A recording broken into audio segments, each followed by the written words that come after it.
Meron akong tatlong lola. Si Lola Nidora, si Lola Tidora, at si Lola Tinidora. Lumaki akong kasama sila sa isang bahay. Sila ang nag-alaga sa akin, nagluto ng mga paborito kong ulam, nagbantay sa tuwing may sakit ako, at sila rin ang nagkukwento sa akin tuwing gabi bago ako matulog. Sa paglipas ng panahon ay natuto rin akong tumayo sa sarili kong mga paa. Ngunit kasabay ng takbo ng oras ay may panibagong hamon ding dumating sa aming pamilya. Hindi may pagkakaila na hindi na sila lola kasing lakas tulad nung dati. At hindi nagtagal ay naging malinaw ang isang bagay. Ang aking mga lola ay may hypertension.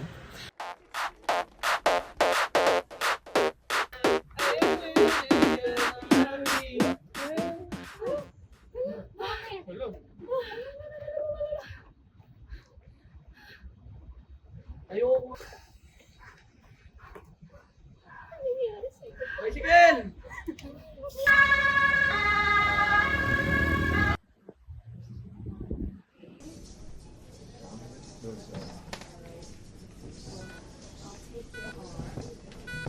Dr. Mauer, dial 216.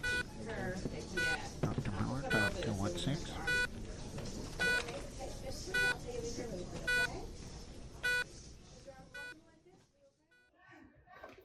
O ayan na, sabi ko sa'yo uminom ka ng gamot o inumin mo to. Nakita ko ba sa Facebook mabisa talaga to, promise. Sabi mo, bukas pumunta na lang tayo ng health Ano center. health center? Ayoko doon. Bakit? Nagpako ng Ayaw TV. mo. Bakit ayaw mo? Ano ba kasing meron sa health center? Maraming libre doon. Dito sa health center, pwede magpa-BP. Dito sa health center, libre ang konsulta. Dito sa health center, libre rin ang maintenance tulad ng amlodipine, losartan, at metformin. Magandang umaga po sa inyo lahat. Ako po si Alden, ang doctor niyo po ngayon. Kasi kasama niyo po si Lola Dora. Sulit niya sa services namin dito sa Memorial Health Center. Maraming sabi na po sa akin, DHWs na nandito, round po kayo para sa follow-up tungkol sa hypertension niyo po. Tama po ba? Tama naman. Okay, so ngayon na stabilize naman kayo, pag-usapan naman natin ang mga dapat mong gawin from now on. Buti na lang na napakilala kayo ni Lola ni Dora dito. Gusto kasi namin masigurado na malapit yung mga ganitong serbisyo sa komunidad, lalo na sa mga nakakatanggap. Ano? Naku, Dora, ayoko na dito. Tinawag ako matangita. Ako ka muna sandali.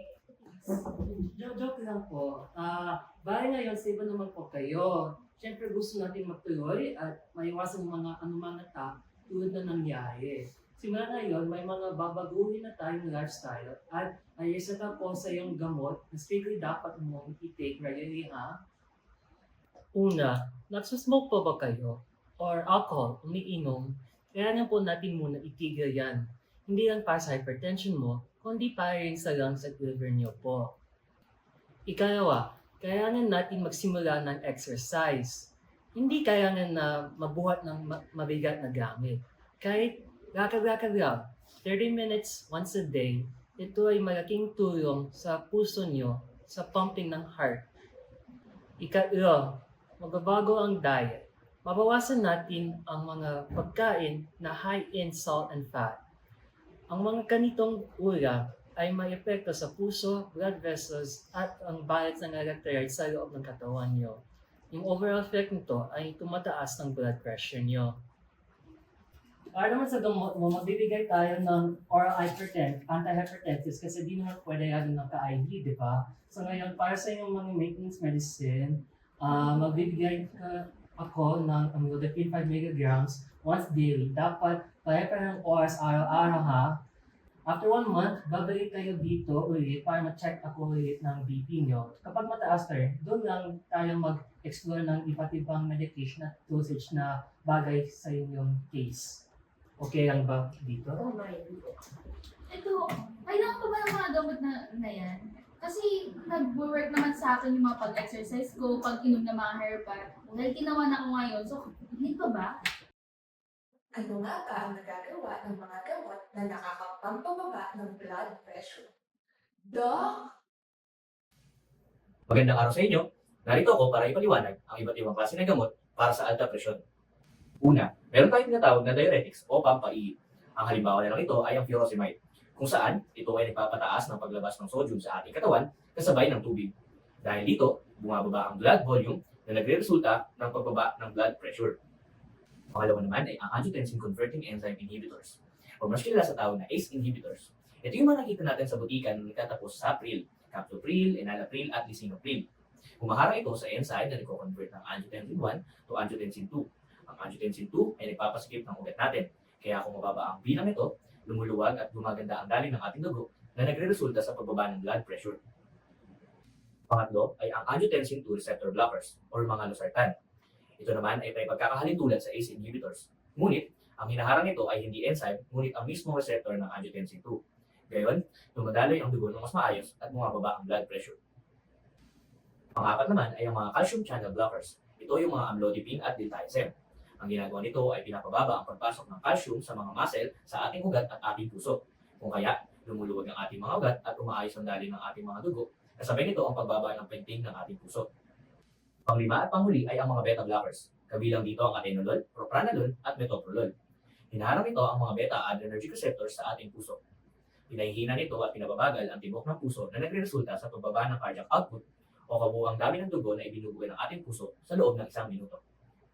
Dok, hindi ba pwedeng baguhin ko na lang yung pamumuhay ko? Hindi simula na ako maglakad-lakad, ganon. Ano bang mangyayari kung hindi ko sinundan yung sinasabi nyo? Kaya, mahalaga po kasi ang pagsunod sa gamot ay sa autophagy mo. Isa po sa mga pangunahing dahilan kung pagkabigo ng paggamot ng hypertension ay ang non-compliance. Kapag po tayo ay sumunod dito, mas maging epektibo ang pagkontrol sa inyong blood pressure. Pababa po ang pagkamit ng mas mga epekto o side effects dulot ng autophagy kabilang ng stroke o atake sa puso. O kaya naman po ay pagbisita ng hospital o pagkonsulta sa doctor dahil ng mga di ka nais-nais na epekto. Pinapabagal din po na ito ang paggaya ng karamdaman. Kaya din po sa mga dahilan dito, bumaba pa rin ang gastos dahil naman po naiwasan ng mga karagdagang komplikasyon. Dito, hindi ba wala sapat yung pag-herbal ko? Parang magkamali sa gamit ng traditional medicine. Pero sa case ng hypertension, importante yung talaga ang medical medicine. Dok, kailangan ba talaga araw-arawin yung pag-inom ng gamot? Ayun na. Opo, mahalaga pag consistent sa pag-inom ng gamot. It will help reduce the symptoms you are experiencing. Ganun pala. Sige Dok, susubukan ko lang sundin yung mga bilin nyo ngayon.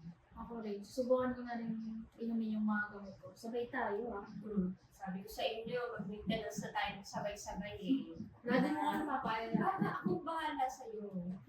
Pero Dok, ang isa ko pa kasi inaalala, yung pagbili ng gamot, ang mahal kasi ng mga gamot ngayon eh. Nako, mukhang budget naman ang inaalala ngayon nila Lola. Paano ito masusolusyonan? Narito ang mga tipid tips ng ating barangay health worker para kina Lola Tinidora at Tidora. Huwag ka magpadala, Lola. Naiintindihan ko yung pangamba mo sa mahal na gastusin. Pero huwag ka magpadala, ha? Maraming mga paraan para maging abot kaya ang pagbili ng mga gamot. Narito ang mga paraan para maging mas abot kaya ang maintenance drugs. Una, yung mga generic na gamot. Mura na kasing epektibo pa ng mga branded. Pangalawa, pwede kayong lumapit sa mga barangay health centers at government hospital para manghingi ng libreng gamot. Talaga sir, may mga ganun pala. Opo, Lola. Pero mas importante dapat, regular ang check-up mo. At syempre, tuloy-tuloy yung pag-inom ng mga maintenance. Hindi mas okay pala na sinusundan ko yung reseta ng doktor. Kesa, wala pa yung komplikasyon ko. Oo, syempre mas mahal pa kung magpapa-hospital tayo. Tama yun. Maganda yun, Lola. Tandaan, importante na sabayan ang regular na pag-inom ng gamot ng regular rin na pagpapacheck up at pagbabago ng lifestyle para sa tuloy-tuloy na pagbaba ng blood pressure. Ang mga lola ko ngayon, si Lola ni Dora, ayun, masipag pa rin sa maintenance at exercise niya. Si Lola Tidora naman, buti at nakumbinsi ng magpa-BP at mag-maintenance. At si Lola Tinidora, siyang pinakamalaki ang pinagbago. Hinay na siya sa maaalat ngayon at unti-unti na niyang binabawasan ang paninigarilyo. Sumasabay na rin siya kila Lola ni Dora at Lola Tidora sa pagpapabibi at pag-inom ng maintenance araw-araw. Iwasan ang junk food, bawal yan. Kumain ng gulay, that's the plan. Ang pag-iossi ay tigilan na. Baka ang hypertension lumala. I-check dapat ang BP everyday. Ang normal levels dapat na mag-stay. Reseta ni Doc laging sundan. Ang maintenance meds huwag kalimutan. Wow, fantastic BP.